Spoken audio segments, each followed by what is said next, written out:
នាលអវុសោទាំងឡាយជាតិមានភពជាហេតុមានភពនាំឲ្យកើតមានភពជាកំណើត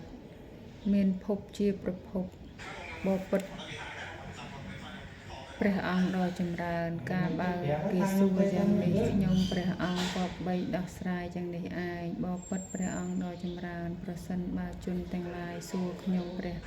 អង្គយ៉ាងនេះថាមនាអានន្ទមានអាយុចុះភពមានអ្វីជាហេតុមានអ្វីនាំឲ្យកើតមានអ្វីជាកំណើតមានអ្វីជាប្រភពបបិទ្ធព្រះអង្គដ៏ចម្រើនកាលបើគេសួរយ៉ាងនេះហើយខ្ញុំព្រះអង្គក៏បីដោះស្រាយយ៉ាងនេះថាមនាលអវុសោទាំងឡាយភព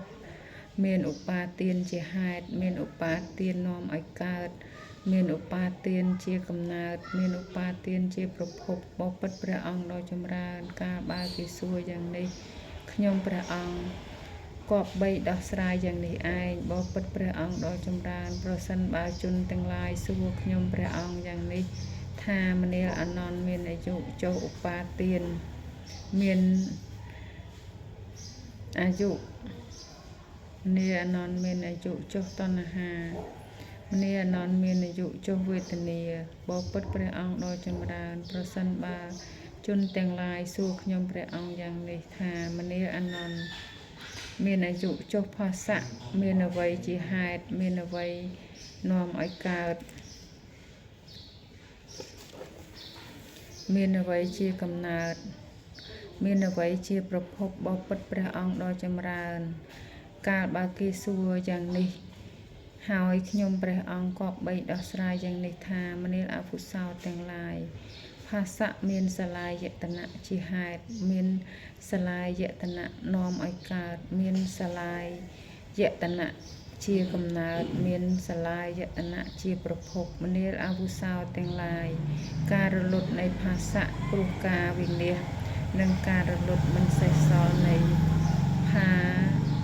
ផស្សាយតនៈទាំង6ការរលត់នៃវេទនាព្រោះការរលត់នៃផស្សៈការរលត់នៃតណ្ហាព្រោះការរលត់នៃវេទនាការរលត់នៃឧបាទានព្រោះការរលត់នៃតណ្ហាការរលត់នៃភពព្រោះការរលត់នៃឧបាទានការរលត់នៃជាតិព្រោះការរលត់នៃភព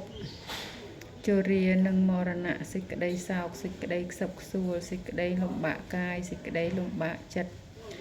សេចក្តីចង្អៀតចង្អល់ចិត្តទាំងឡាយក៏កើតក៏តែងរលត់ទៅព្រោះការរលត់នៃជាតិការរលត់នៃកងទុក្ខទាំងអស់នោះរមែងមានយ៉ាងនេះបបិទ្ធព្រះអង្គដ៏ចម្រើនការបើគេសួរយ៉ាងនេះខ្ញុំព្រះអង្គក៏បីដោះស្រាយយ៉ាងនេះឯងចប់សូត្រទី4អរគុណពុកម៉ែបងប្អូន